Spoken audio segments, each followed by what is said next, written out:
Just wanted to do a quick video on the Toro Snowblower I have. This is the Commander model. I would say it is from late 2008, 2009 era. But here's the kicker. At the end of the season, what you want to do, because there's a carburetor involved, is run out all that two-stroke gas inside, because you don't want to leave it over the spring, summer, fall with that gasoline in there, because what'll happen is it'll just turn into varnish. So I highly recommend, spring season, it's time to put the snowblower away.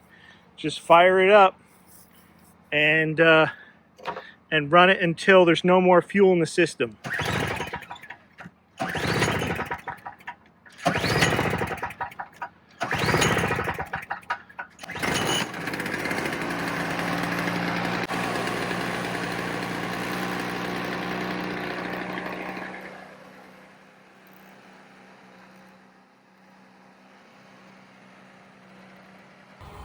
And that's it. She is completely out of fuel, and that is how you should leave it at the end of the season.